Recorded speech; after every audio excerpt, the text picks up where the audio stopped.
Conference में उपस्थित सभी वरिष्ठ अधिकारीगण,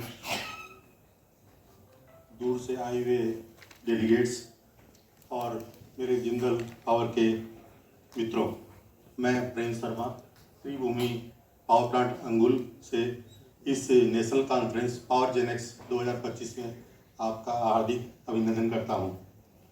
इस कॉन्फ्रेंस की थीम है री imagining thermal power generation through digital intelligence, यानी डिजिटल इंटेलिजेंस के माध्यम से विद्युत उत्पादन की पुनर्कल्पना। ये श्री भूमि पावर प्लांट उड़ीसा के अंगुल डिस्ट्रिक्ट में माली ब्राह्मणी गांव में आता है। 2023 में जिंदल स्टील एंड पावर ने इस प्लांट का अधिग्रहण किया। अगली स्लाइड में हम दिखाएंगे कि जिस समय इस प्लांट का अधिग्रहण हुआ था, ये प्लांट की क्या सिचुएशन थी, और इसी प्लांट का C&I सिस्टम को रिवाइवल और रिलायबिलिटी इंप्रूव की जिम्मेदारी हम JPL को बड़े विश्वास के साथ में दी गई थी।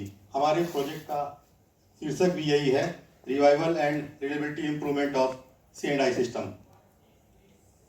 ये फोटो में आप देख सकते हैं, जब 2023 फरवरी में जब जिंदल पावर की टीम पहली बार इस प्लांट के अंदर में आई थी, तो प्लांट की क्या सिचुएशन थी।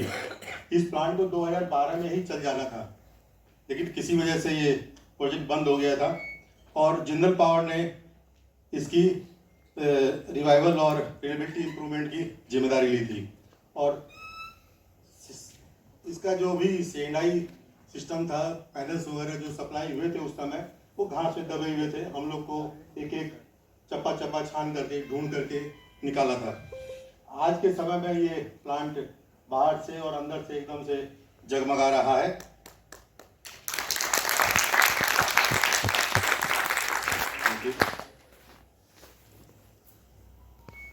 इस प्लांट में 2025 मेगावाट की 2 यूनिटें हैं। मेन BTG BHL का मैक्स DNA DCS है। AHP CHP में हनीवेल PLC है। DM प्लांट में मित्सुबिशी PLC है और मिल रिजेक्शन सिस्टम में रॉकवेल का PLC है। जब हमें ये प्लांट मिला था, मैक्स DNA DCS के पैनल 10-12 साल पहले ही सप्लाई हो चुके थे। जहां ये स्टोर किए गए थे, स्टोर की छत टूट चुकी थी, पैनल्स में पानी घुस रहा था, पैनल्स के अंदर कीड़े मकोड़ों का घर था, जिसको हमने cost optimisation, resource utilisation, innovative thinking और टाइम मैनेजमेंट के मानकों के साथ पूरा रिवाइव किया। मेन जो चैलेंजिंग जॉब था, वर्क स्टेशन को कम्युनिकेट करना। DCS वर्क स्टेशन खरीदने में OEM का जो लीड टाइम था बहुत ज़्यादा था और कास्ट भी करीब बजटरी ऑफर आया था, करीब 8 करोड़ के आसपास का आया था। हमने अपने रजिस्टर्ड लोकल वेंडर से संपर्क किया और मैचिंग सॉफ्टवेयर का हार्डवेयर कुछ खरीदे और एक वर्क स्टेशन में हमने ट्रायल इम्प्लीमेंटेशन किया और जब हम सक्सेस हुए तो 1 by 1 करके करीब 39 वर्क स्टेशन को हम लोग कमीशन कर पाए। इससे कुछ मॉनिटरिंग बेनिफिट भी हमें हुआ, 7.23 करोड़। इसको भी हम लोगों ने मैनेजमेंट को बताया। मैक्स DNA के जो IO मॉड्यूल्स थे, उनको भी रिवाइव करना एक चुनौतीपूर्ण कार्य था। पैनल के जो रिबन केबल्स हैं, वो भी पूरे डैमेज हो चुके थे। जो इलेक्ट्रॉनिक्स मॉड्यूल है, उसमें ड्राई सोल्डिंग साफ दिखाई दे रही थी। TPM WCM में एक वाक्य आता है, सफाई ही निरीक्षण है, यानी क्लीनिंग इज इंस्पेक्शन।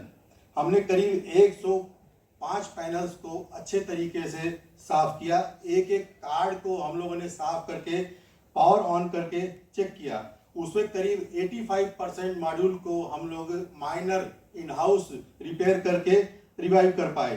करीब 10% कार्ड हम लोगों ने बाहर थर्ड पार्टी से रिपेयर कराए और सिर्फ 5% मॉड्यूल हमने बाहर से खरीदे। अगर हम सिर्फ मैक्स DNA का DPU मॉड्यूल का ही अगर लेते हैं तो इसका जो बजटरी ऑफर OEM से आया था, करीब 1.9 करोड़ के आसपास आया था, लेकिन हम लोगों ने 34 लाख में ही करीब सारे के सारे कार्ड हम रिपेयर कर लिए थे। इसमें भी हमें 1.5 करोड़ के आसपास का मॉनिटरी बेनिफिट हुआ था। रॉ वाटर कंट्रोल सिस्टम, इसका भी C&I सिस्टम का रिवाइव करना एक चुनौतीपूर्ण कार्य था। कंट्रोल रूम से काफी दूर है ये रॉ वाटर कंट्रोल सिस्टम।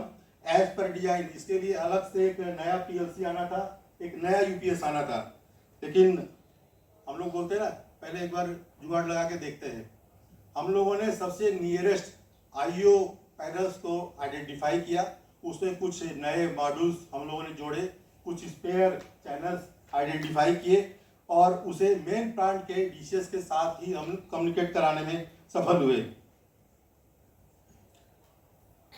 इसका भी हम लोगों ने कुछ मॉनिटरी बेनिफिट देखा। जो सबसे लोएस्ट जो कोटेशन आया था करीब 56 लाख के आसपास का आया था, लेकिन हमारी लागत कुछ नहीं थी, ये भी हमें एक मॉनिटरी बेनिफिट हुआ। फील्ड